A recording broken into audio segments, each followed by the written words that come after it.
All right, here comes the portion of the show where we're going to go off the board. All right. Did any of you guys watch the NFL playoffs last Sunday? I watched 16-0 Green Bay to the end. Okay, the reason I'm asking is the story that comes out that New England had footballs that were underinflated has now become like the big story, and now it's going to lead up to the Super Bowl. And Phil, you may have just answered what I was going to say by OF. Have you ever heard such a ridiculous thing in all your life? Unbelievable. I don't understand it.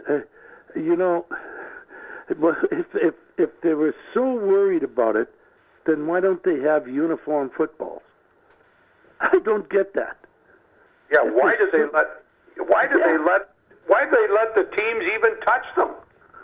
It would be like you go to Toronto, you got a different weighted puck. If you come to Tampa, we got a lighter puck. Mm-hmm. Or you go to Toronto and the Leafs don't freeze the pucks because they practice with the non-frozen pucks. That makes no sense. It makes no sense whatsoever.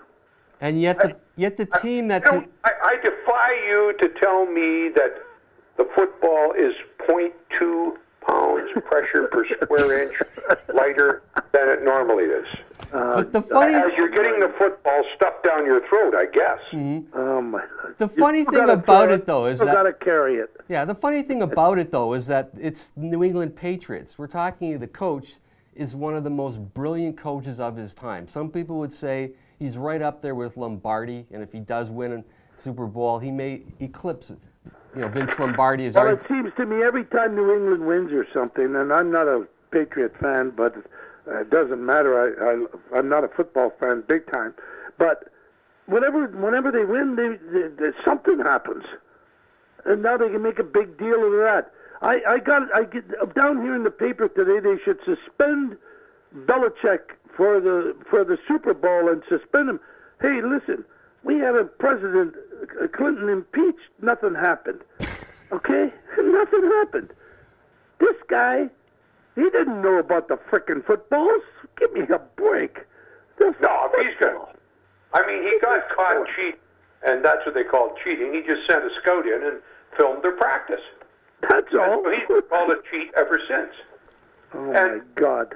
And that's, so now I don't know, I just have a hard time thinking that in a 45-7 football game that some guy would come up with this to suggest that that's how New England won.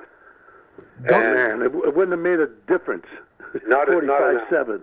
Here we've had a season in which we've had, players being suspended for hitting their fiancé/wives. Yeah. We've had all these incidents. Another player, who used a switch on his 4-year-old son. We've had these incredibly dramatic stories that have gone far beyond the sports pages. Doesn't this seem just almost appropriate that you'd have this story about underinflated footballs to come up to saying just how ridiculous sometimes things can be in the world of sports after all that's happened? Well, I guess they don't have anything to write until the Super Bowl. Yeah, and you know what? It makes that Roger Goodell look even more impish than he is. He's got to stop this. I mean, this guy has had such a bad year that it's almost time for him to resign. I mean, when the top story in Super Bowl week is the footballs are underinflated. Oh, Jesus Christ, boy. Why don't they just make them all uniform and that's it? Yeah.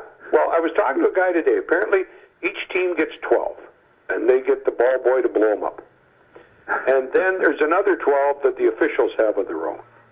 I defy you to take those 36 footballs and tell me which ones New England blew up.